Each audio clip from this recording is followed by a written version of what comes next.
యేసయ్యా స్తోత్రాలయ్యా నా దైవము నీవయ్యా.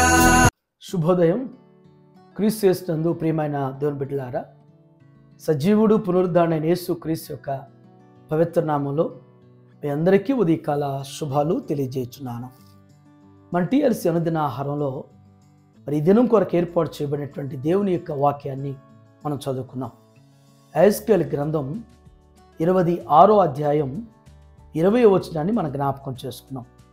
మరియు సజీవులు నివసించు భూమి మీద నేను మహాఘనకార్యము కలుగచేతును. దేవుని బిడ్డలారా, ఉదయకాల సమయంలో రెండు శ్రేష్టమైనటువంటి తలంపులు ఈ భాగం ద్వారా దేవుడు మనకు జ్ఞాపకం చేస్తూ మనతో మాట్లాడుతున్నారు. మొదటి తలంపు ఏంటంటే సజీవులు నివసించు భూమి మీద అనేటువంటి మాట. మనం సజీవులుగా మనం ఈ దినం మనం కలిగి ఉన్నాం. సజీవులైనటువంటి మనం నివసించేటువంటి భూమి మీద మన దేవుడు మనల్ని నడిపిస్తూ ఉన్నాడు. మనకి ఆరోగ్యాన్ని, ఆయుష్నిస్తూ అనుకూల పరిస్థితులు దేవుడు మనకి అనుగ్రహిస్తున్నాడు. ఎందరో జీవితాలు ముగించబడ్డాయి. వారు కనిపించిన కలగర్భాల్లో కలిసిపోయారు. దేవుడు ఈ సజీవుల యొక్క సమభూమిలో ఏ దినానికి ఆ దినం మనల్ని జ్ఞాపకం చేసుకుంటూ నూతనమైనటువంటి అరుణోదయ దర్శనం, ఏ దినానికి ఆ దినం ఆయన కృప మన మీద కుమ్మరిస్తూ దినం వెంబడి దినాన్ని దేవుడు మనకు అనుగ్రహిస్తూ ఆరోగ్యంతో, ఆయుష్తో సజీవులు నివసించేటువంటి సమభూమిలో దేవుడు మనల్ని నడిపిస్తున్నాడు. రెండవ తలంపు, అక్కడ ఉన్నటువంటి మాటలో రెండవ తలంపు అంటాడు, నేను మహాఘనకార్యములు కలుగచేయుదును. నేను నడిపిస్తాను, వారిని పోషిస్తాను, వారిని బలపరుస్తాను అనేటువంటిది మన దేవుడు నిత్యం మన పక్షాన ఆయన ఇచ్చుతున్నటువంటి భరోసా మాటలు. అంత మాత్రమే కాకుండా నేను మహాఘనకార్యములు కలుగచేతును. ఘనకార్యాలు వాటికంటే కూడా మహా అని చెప్తాం. మనం జీవితంలో కూడా కొన్ని సన్నివేశాలు చెబుతుంటాం. బాగా ఉన్నతమైనటువంటి కార్యాలను చెప్పేటప్పుడు మనం మామూలుగా చెప్పేదానికి కూడా గొప్ప విషయం అంటాము, మహా గొప్ప విషయం అంటాం. అలాగే దేవుడు కూడా జ్ఞాపకం చేస్తున్న మాట ఏంటంటే మహాఘన కార్యాలు, అవి చిన్నవి కాదు, ఆశ్చర్యమైనటువంటి ఘనకార్యాలు. లేఖనాల్లో, బైబిల్ గ్రంథాల్లో మీరు గమనించినట్లయితే దేవుని బిడ్డలారా, మనం మన ఆది తల్లిదండ్రులైనటువంటి ఆదాము అవ్వల జీవితాలు చూసాం. వారి కుమారుడైనటువంటి కయ్యోను, అలాగే మన పితరులైనటువంటి అబ్రహాం, ఇస్సాకుల జీవితాలు చూసాం. మరి అబ్రహాం, ఇస్సాకుల జీవితంలో దేవుడు మరి శారాకి బిడ్డలు లేనటువంటి స్థితి, వృద్ధాప్యం, బిడ్డలు పుట్టేటువంటి అవకాశం కూడా లేదు, బిడ్డలు కనేటువంటి వయస్సు కూడా కాదు, గర్భం మోసేటువంటి స్థితిలో కూడా శారా లేదు. మహా ఘనకార్యం శారా పక్షాన దేవుడు చేశాడు.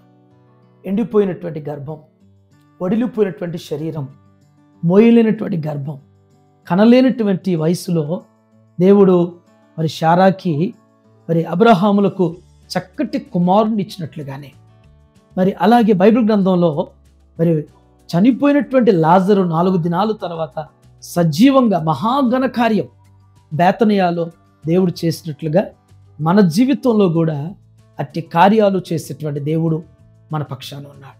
సజీవులైనటువంటి సమభూమిలో నడిపించడమే మాత్రమే కాకుండా మన పట్ల, మన కుటుంబాల పట్ల, మన బిడ్డల పట్ల మహాఘన కార్యాలు చేసేటువంటి దేవుడు మనతో ఉన్నాడు, మనకు సమీపంగా ఉన్నాడు, మన పక్షాన ఉన్నాడు అనేటువంటిది ఈ ఉదయం మనం గ్రహిస్తూ ఆ మహాఘన కార్యాలకి పాత్రులుగా, ఆ మహాఘన కార్యాలని పొందుకునేటువంటి వారుగా మనం సిద్ధపడదాం. అటు రీతిలో దేవుడి ఉదయం పక్షాన ఆయన మహాఘన కార్యాలు చేస్తూ మహిమ పొందనుగాక. ఆమేన్. ఈ దినం మన సంఘ సభ్యులు యోహాన్ రాజు గారు, హేమలత గారికి వివాహ వార్షికోత్సవ శుభాకాంక్షలు తెలియజేస్తున్నాను. దేవుని వాక్యం 128వ సంకీర్తనలో జ్ఞాపకం చేసినట్లుగానే నీ పిల్లలను చూస్తామన్నట్లుగా దేవుడు వారి ఇరువురికి మంచి ఆరోగ్యాలు, ఆయుష్ను అనుగ్రహిస్తూ నిండు వృద్ధాప్యం వరకు కూడా దేవుడు వారితో ఉండి వారిని బలపరుస్తూ మహాఘన కార్యాల ద్వారా వారి కుటుంబాన్ని దేవుడు దీవించునుగాక. దేవరని దీవెనలు ధారాళముగను వీరలపై బాగుగ వేగమెదిగనిమ్ము పావన యేసుని పారగను. చేసుకుందాం. ప్రేమ నమ్మకమైనటువంటి మా ప్రియ పరలోకపు తండ్రి, మీకు వందనాలు ప్రభువా. ఈ ఉదయంనైనా శ్రేష్టమైనటువంటి తలంపు ద్వారా మీరు మాతో మాట్లాడేందుకు వందనాలు అయ్యా. సజీవుల యొక్క సమభూమిలో మమ్మల్ని జ్ఞాపకం చేసుకుంటున్నాయన అయ్యా. ఏ దినానికి ఆ దినం మమ్మల్ని దర్శిస్తున్న తండ్రి, మాకు మంచి ఆరోగ్యాలు ఆయుష్నిస్తూ మమ్మల్ని మేలుకొలుపుతూ నడిపిస్తున్నటువంటి మా తండ్రి మీకు వందనాలు చెల్లిస్తున్నాం. అంత మాత్రమే కాకుండా మా పక్షాన, మా కుటుంబం పక్షాన, మా బిడ్డల పక్షాన ఆయన అయ్యా మహాఘన కార్యాలు చేసేటువంటి దేవుడుగా మాతో ఉన్నటువంటి మా ప్రియ పరలోకపు తండ్రి మీకు వందనాలు. మీ మహాఘన కార్యాల కొరకు కనిపెట్టేవారుగా, మీ మహాఘన కార్యాల కొరకు నిరీక్షించేవారుగా, ఆ మహాఘన కార్యాలు పొందుకోవటానికి నాయన అనుకూలమైనటువంటి జీవితం మాకు ఇవ్వండి.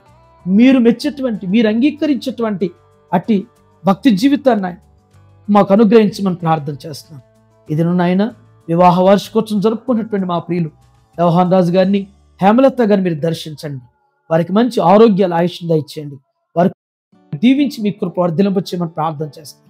ఈ దినం నాయన TLC అనుదిన ఆహారం చూస్తున్న ప్రతి బిడ్డ జీవితంలో కూడా ఆయన మీ మహా గొప్ప కార్యాల ద్వారా వారి జీవితం ఎత్తిపట్టి మీరు ఉన్నతంగా దీవించమని యేసు నామములో ఈ ప్రార్థన మీకు సమర్పించున్నాను తండ్రి. ఆమేన్. దేవుడు మీకు తోడైండును.